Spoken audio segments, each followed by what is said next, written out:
Airing in the final slot of the 1995 Sunday theatre programme on TVNZ, one documentary gaslit the entire nation into believing somehow Kiwis had managed to break through every major barrier when it came through to the history of film.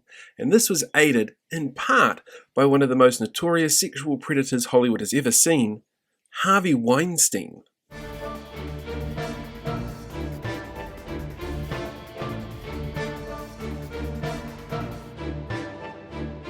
1995 was a pretty big year for one of our most prolific filmmakers, Peter Jackson, before he got his knighthood. He hadn't yet started working on Lord of the Rings, but he had just gotten off Heavenly Creatures, which was doing the circuits around the States, going for all sorts of Oscar buzz and sort of golden glory with that. And his follow-up project was a miniature mockumentary with his friend Costa, a documentary filmmaker from Wellington. This was presented to New Zealand in a very prestigious Sunday theatre spot. As an actual documentary, there was no warning given that this was not something that was made up to tell a story. They was presented like it was fact. And that fact that was shown in the story was that New Zealand was the home of filmmaker Colin Mackenzie, who had somehow managed to create talkies and colour film and had created this massive biblical epic called Salome, years before anybody had found out, and then had just kind of been forgotten in the mists of time. But through some lucky chance, the filmmakers had been led to his reels and these massive discoveries, and they wanted to tell the world. This mockumentary really resonated with Kiwis, who have, for a very long time, built into part of their cultural psyche this idea that while we are overachievers and innovators, we often get forgotten by the rest of the world or ignored, or what happens here kind of doesn't make an impact everywhere else, and so our artists and our creative people tend to be forgotten.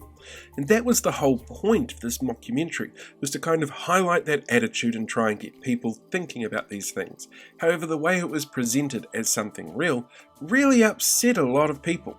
TVNZ received a number of complaints, as did the Broadcasting Standards Authority, around being misled. The Listener, which was at the time the magazine of choice for people to write letters to complain about TV things, was inundated with people who thought that it was absolutely cruel that these filmmakers were allowed to play this joke and get people's hopes up about this sort of thing. It was insane just how crazy people got about this one little documentary that aired on a Sunday night.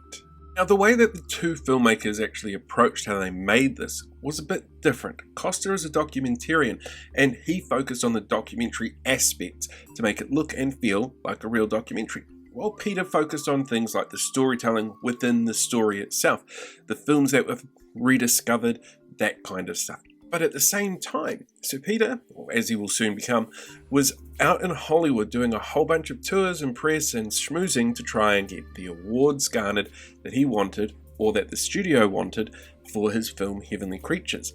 And that studio was Miramax, and the producer, that was Harvey Weinstein. Now, the way that people are credited in Hollywood films is confusing and complicated and very strictly adhered to by a whole bunch of different contracts.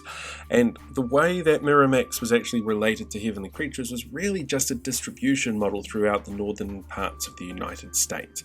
Basically getting it in front of Americans and then trying to push it on awards season. There was very little interaction there between Weinstein and Jackson at the time.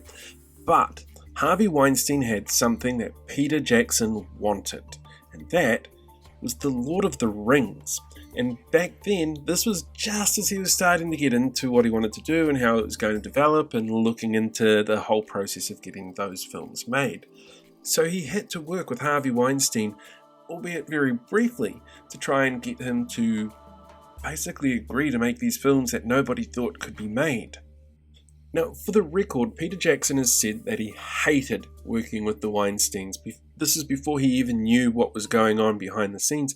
He found Harvey and his brother Bob to act like second-rate mafiosos, trying to threaten and control filmmakers into getting what they wanted as the quickest way to make a quick buck. As quick as he can when it comes to making movies. He had no idea at the time about any sort of sexual harassment complaints, and when you consider the fact that New Zealand's 10,000 miles away from the United States, you could kind of see how that sort of information goes under the radar and you don't really notice it. What he didn't realise at the time was that actors that had been told to not even look at interviewing was part of the smear campaign from Weinstein to cover his own ass after sexual harassment complaints came to light. In his own way, Peter Jackson actually made fun of Weinstein in The Lord of the Rings by creating this character here. This character is very closely modelled on the look of Harvey Weinstein. So when it comes to Forgotten Silver, Weinstein is actually in this documentary very little. Other big names like Leonard Maltin and Sam Neill show up a lot more throughout. Maltin is very adamant about the historical relevance of this particular filmmaker, which is brilliant to sit down and watch.